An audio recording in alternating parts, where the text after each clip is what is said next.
The Israeli-Palestinian conflict has been a protracted and deeply entrenched struggle, marked by decades of tension, violence, and human suffering rooted in historical, religious, and territorial disputes. The conflict has led to widespread displacement, loss of life, and hardships. While the history of this conflict is marked by many unsuccessful peace attempts between Israel and Arab countries, this video is not intended to provide a history lesson, but rather, to explain the status quo of the conflict. So, it focuses on the peace talks with the Palestinians rather than with Arab countries. Founded in 1965, the Palestine Liberation Organization, PLO, spearheaded the Palestinian struggle for liberation and self-determination, initially labeled a terrorist organization. Its subsequent engagement in the peace process allowed it to gain international recognition as the official representative of the Palestinian people. In the early 1990s, the PLO participated in the Oslo peace talks, leading to multiple agreements with Israel. These negotiations marked a historic shift as they were the first ever peace talks directly involving Palestinians, rather than neighboring Arab countries. The Oslo Accords were signed in the period 1993 to 1995, resulting in the PLO recognition of Israel's right to exist in peace following the United Nations Security Council Resolution 242, and Israel recognized the PLO as a legitimate authority representing the Palestinian people. The PLO was headed by Yasser Arafat and the Israeli side was represented by Yitzhak Rabin, the fifth prime minister of Israel. The fate of the Israeli settlements, among other crucial issues, was to be determined by the permanent status negotiations between the two parties. After shaking the hands of Yasser Arafat, Rabin said his famous words, "We who have fought against you, the Palestinians, we say to you today, in a loud and a clear voice, enough of blood and tears. Enough."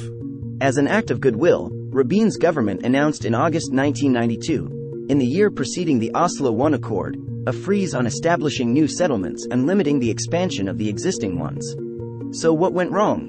The Israeli society was divided on the settlements issue, but aware of its role as a key ingredient for a successful peace process. According to David Kretzmer, an Israeli professor of the international law, Israelis who believe that the resolution of the conflict with the Palestinians will necessarily involve withdrawal from all or most of the West Bank and Gaza and establishment there of a Palestinian state argue that establishment of settlements will impede agreement on a two-state solution. The existence of settlements creates a further source of friction between Israelis and Palestinians. Professor Kretzmer further adds that the Israeli right wing vehemently opposed the reduction of settlement activity in the occupied Palestinian territories. In 1995, the year the final Oslo Accord was signed, Israeli Prime Minister Yitzhak Rabin was assassinated by an Israeli right-wing extremist named Yigal Amir.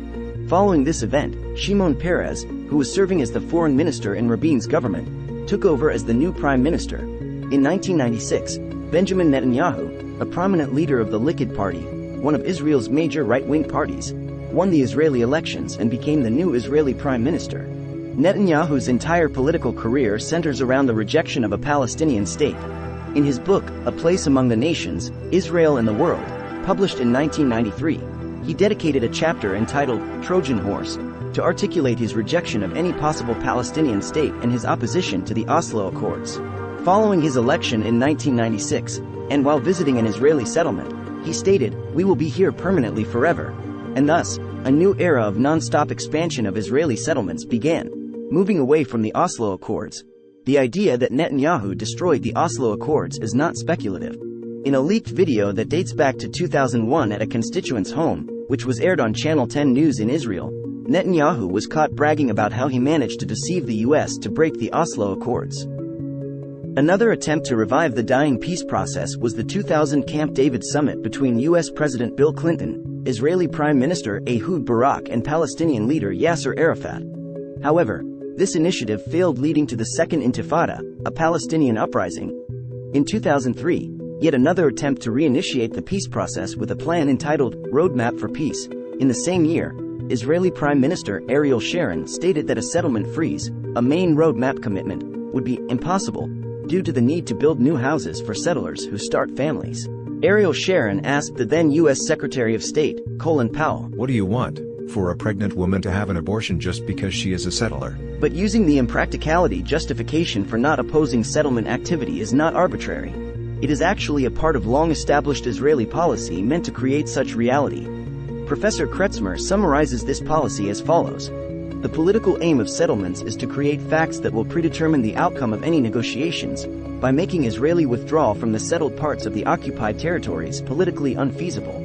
Accordingly, despite engaging in a peace process with the Palestinians in the early 1990s, the consecutive Israeli governments continued expanding illegal settlements in the occupied territories, knowing that this would ultimately create a reality that precludes both peace and the establishment of a Palestinian state. The number of Israeli settlers in the West Bank, excluding Jerusalem, has increased from 111,600 in 1993 to over 500,000 by 2022. The core of the Israeli settlements issue was the West Bank and East Jerusalem, not Gaza.